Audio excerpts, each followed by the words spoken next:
¿Qué son las infecciones de las vías urinarias? ¿Cuáles son las causas que provocan estas infecciones? ¿En quién es más probable que ocurra? ¿En mujeres o en varones? ¿Cómo nosotros podemos darnos cuenta de que alguien está cursando o no por alguna infección de las vías urinarias? ¿Cuál es la fisiopatología? ¿Cómo diagnosticamos? ¿Cómo prevenimos? ¿Y cómo tratamos esta enfermedad? Todo esto lo veremos a continuación. Sin más que decir, mi nombre es Cristian Pusarico Alcón, yo seré el expositor el día de hoy. Este es el proyecto Guiamed.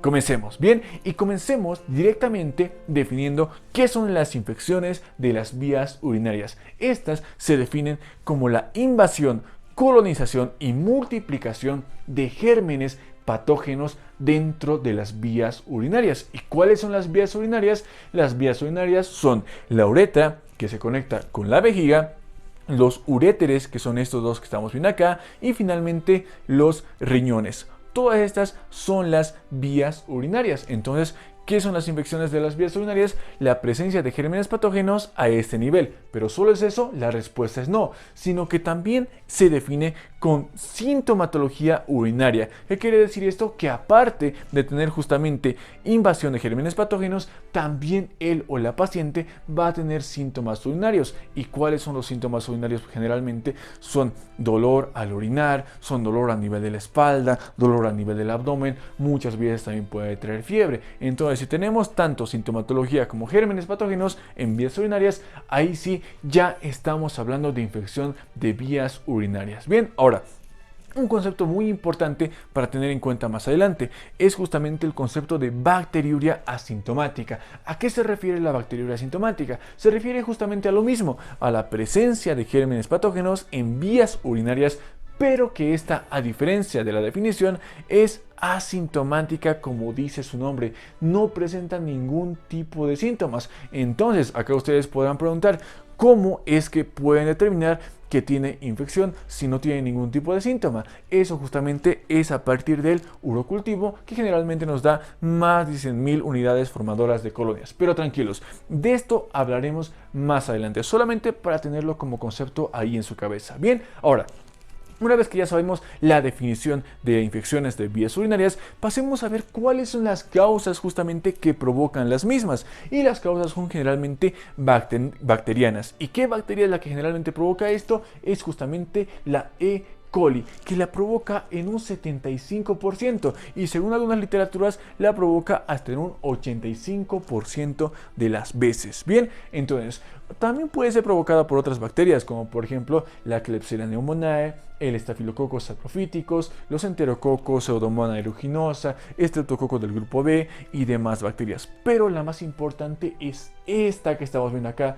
Esta es la famosa E. coli, que provoca la mayoría de las infecciones de las vías urinarias. Bien, entonces, una vez comprendido esto, ¿en quién es más probable que ocurra estas infecciones? ¿En mujeres o en varones? La respuesta es en mujeres, y esto debido a tres factores fundamentales. El primer factor es justamente la presencia, o en este caso por la anatomía, la uretra de la mujer. Y es que la uretra de la mujer es generalmente, por anatomía, más corta en la uretra que la uretra de los varones.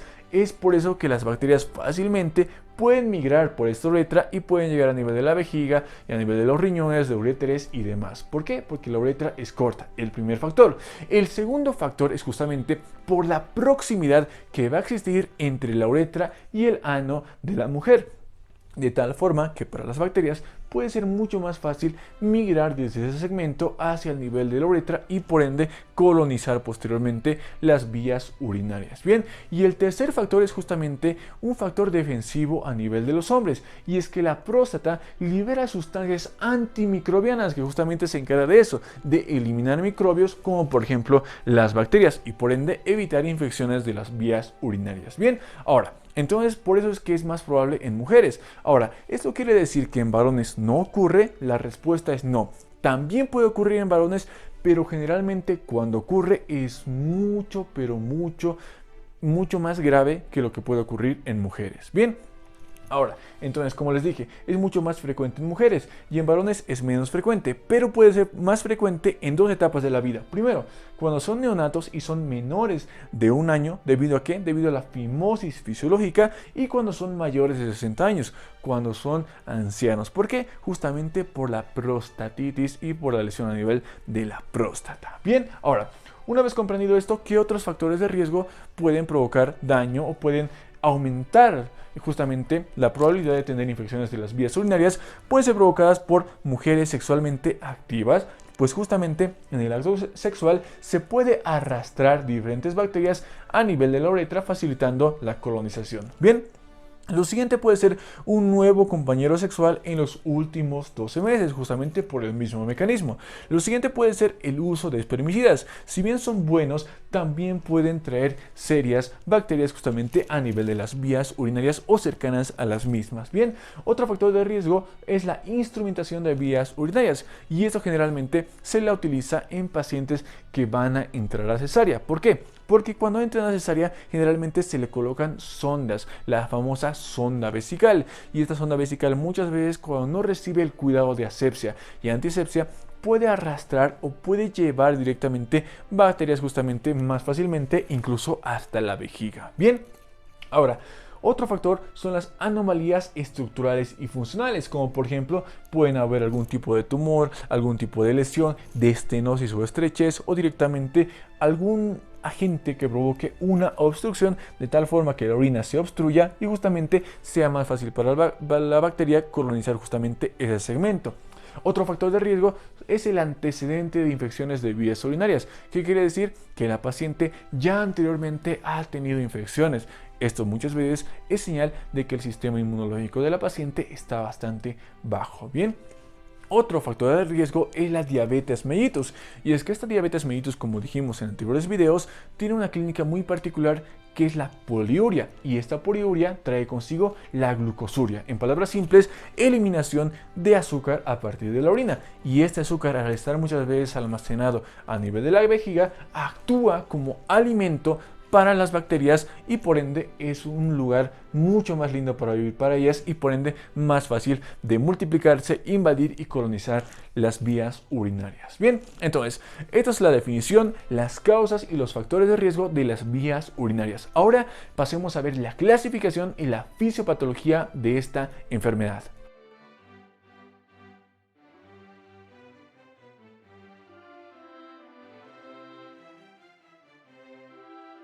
Bien, entonces, fisiopatológicamente, ¿cómo es que va a ser posible las infecciones de las vías urinarias? Estas van a ser posibles a partir de tres vías fundamentales, que son la vía ascendente, la vía hematógena y la vía linfática. La más importante de acá y la más frecuente por mucho es la vía ascendente. Entonces, hablemos de cada una de forma bastante resumida. Primeramente, la vía ascendente se refiere justamente a que el germen va a ascender justamente a partir de la orina, a partir de la vejiga, posteriormente a partir de los uréteres, hasta posteriormente llegar a nivel de los riñones, e incluso en ocasiones puede llegar a nivel de la sangre. Bien, ahora, la vía hematógena, por otro lado, es justamente la que se provoca a partir de otro punto de foco infeccioso. Quiere decir que la infección se encuentra en un lugar ajeno a las vías urinarias, pero que a partir de la sangre logra llegar a las mismas. No es muy frecuente que ocurra. Bien, el siguiente es la vía linfática, y es la menos frecuente, y es que dentro de todo nuestro organismo también tenemos un sistema linfático que se encarga de drenar justamente diferentes componentes para mantener un equilibrio en el organismo, y justamente a partir de ahí, a partir de una inflamación, una linfangitis o una linfadenitis, puede justamente llevar las bacterias desde el sistema linfático hacia las vías urinarias, pero como les dije es el menos frecuente. El más frecuente es el de vía ascendente, y entonces veamos cómo es que es posible que esto ocurra. Bien, primeramente, como les dije, a partir de cualquiera de los factores de riesgo, las bacterias logran llegar a nivel de la vejiga. Una vez que se encuentran ahí, estas bacterias tienen que ser capaces justamente de infectar y llegar hasta acá. ¿Cómo es que lo van a lograr? A partir de tres componentes fundamentales. Primero, justamente la virulencia de la bacteria. Segundo, el tamaño de esta bacteria o este inóculo microbiano. Y tercero, los mecanismos de defensa del huésped. Bien, entonces, primeramente tenemos acá ya las bacterias. Justamente gracias a la virulencia que tiene, gracias a la adherencia, gracias a la multiplicación y gracias a la colonización, va a ser capaz justamente de aumentar el número, de adherirse justamente a la pared y justamente de multiplicarse y colonizar el segmento. ¿Cómo se adhiere? Gracias a las fimbrias, que son estas que tenemos acá. Bien, entonces, ahora, justamente en ese momento es donde también actúa este elemento fundamental, y es que muchas veces la paciente también colabora a que esta infección ocurra. ¿Y cómo es posible eso? Es posible porque muchas veces nosotros, cuando miccionamos, eliminamos y arrastramos con la orina las bacterias y por ende ya no estamos con una infección. Pero ¿qué es lo que pasa? Que muchas veces las pacientes tienden a retener justamente la orina dentro de la vejiga por cualquier motivo, y al retenerlo, ¿qué es lo que pasa? Que el germen, que justamente recién estaba comenzando a tratar de adherirse y demás y era fácil de eliminar, pues le da como que mucho tiempo para quedarse justamente a nivel de la orina y justamente comenzar a adherirse en cantidad y multiplicarse. Bien, muchas veces eso es lo que pasa, y muchas veces estas bacterias, que son tan multiplicables y colonizan tan rápido, llegan a crear incluso cuarteles generales bastante grandes justamente a este nivel. Ahí es donde influye el tamaño del inóculo bacteriano. Se crean cuarteles bastante grandes. Entonces, en ese momento, ya que no podemos ya directamente eliminarlo por la orina, porque ya son bacterias bastante grandes, ya han aumentado bastante el número y ya no podemos simplemente eliminarlos con la orina, aparece el segundo mecanismo de defensa, que ya es justamente los leucocitos y los neutrófilos y las células de defensa de nuestro organismo, que van a viajar justamente a partir de la sangre y van a llegar acá. ¿Para qué? Para eliminar a estas bacterias. Pero ¿qué es lo que va a pasar? Que van a venir acá para eliminar a la bacteria, pero la bacteria va a ser tan grande y van a ya tener cuarteles justamente, que son el biofilm, son conocidos como el biofilm. ¿Qué es lo que va a pasar? Que estos cuarteles, como que van a ser agrupados como familias, como pandillas, una tras otra y una al lado de la otra, no van a poder hacer nada los neutrófilos ni las células de defensa para eliminarlos. Por ende, ¿qué es lo que va a pasar? Que estos se van a volver mucho más fuertes y van a comenzar a subir a partir de los uréteres y posiblemente incluso llegar a los riñones. Y muchas veces, si es que esto no se trata, pueden llegar a provocar incluso un absceso a nivel renal. Y no solamente eso, si es que hasta ese punto no se trata la infección, lo que puede provocar es una bacteremia, estando presente la bacteria a nivel del torrente sanguíneo y provocando incluso una sepsis generalizada en toda la paciente. Bien, entonces así es como fisiopatológicamente ocurre la infección de las vías urinarias. Ahora, una vez que ya comprendimos esto, pasemos a ver la clasificación de estas infecciones. ¿Cómo se clasifican? Se pueden clasificar según su ubicación, según la severidad, según la sintomatología y según la cantidad de episodios. Según la ubicación, se va a clasificar en ITU alta e ITU baja. ITU quiere decir infección del tracto urinario. Puede ser alta o puede ser baja. Bien, hablamos de ITU alta cuando hablamos de ITU baja, cuando justamente nos referimos a que las bacterias se encuentran a nivel de la uretra o a nivel de la vejiga o a nivel de la próstata, que se encuentra bastante cercano. Ahí, ¿con qué término se lo conoce? Con el término de cistitis cuando se encuentra a nivel de la vejiga, prostatitis cuando se encuentra a nivel de la próstata. Bien, ahora nos referimos a una ITU alta cuando se encuentra la bacteria a nivel de los riñones o a nivel de los uréteres, provocando uretritis o provocando a este nivel una pielonefritis, que es como se lo conoce a la presencia de bacterias a nivel de los riñones. Bien, la siguiente clasificación es a partir de la severidad.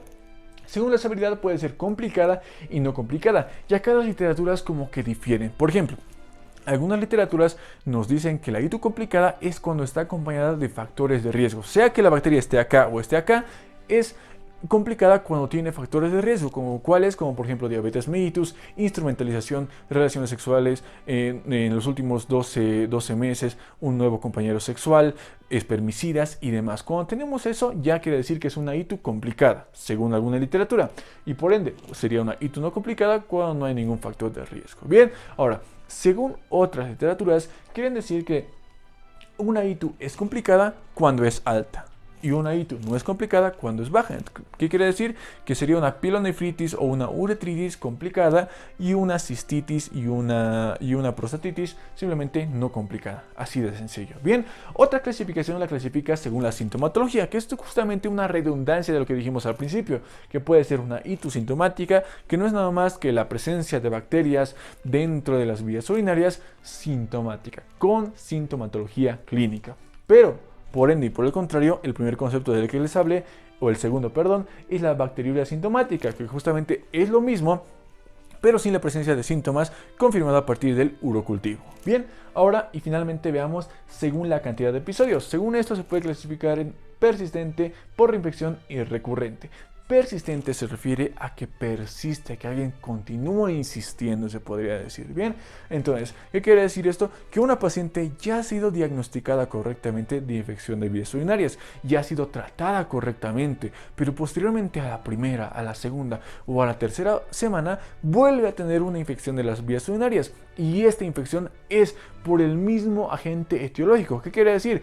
Que la primera infección era por una E. coli, por ejemplo, y esta segunda infección también es por una E. coli. A eso nos referimos cuando hablamos de ITU persistente. Bien, ahora, cuando hablamos de la ITU por reinfección, ¿a qué nos referimos? A que justamente la paciente también ha sido diagnosticada anteriormente de infección de las vías urinarias, ya ha sido tratada, incluso se ha visto ya el urocultivo, que no hay presencia de bacterias ni absolutamente nada, pero ¿qué es lo que pasa? Que pasa el tiempo y posteriormente vuelve a recurrir, vuelve a tener una infección bacteriana. Pero la diferencia de la persistente es que esta nueva infección es debida a otro germen patógeno. Por ejemplo, en la primera ocasión puede ser por una E. coli y en la segunda ya puede ser por un Proteus, por una Klebsiella y demás. Bien, y finalmente ITU recurrente. Justamente se refiere a que también la paciente ha sido tratada y diagnosticada correctamente, pero lo que pasa es que estas infecciones de las vías urinarias ocurren 2 veces al menos en 6 meses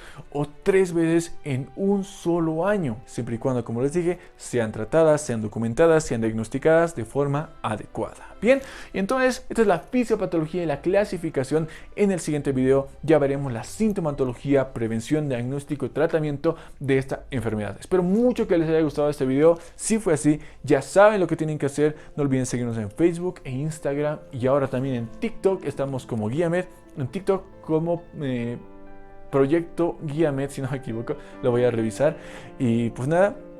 Estoy muy feliz de todo el apoyo que les han dado al canal. Ya saben que nada de esto sería posible sin ustedes. Muchas, pero muchas gracias por todo el apoyo.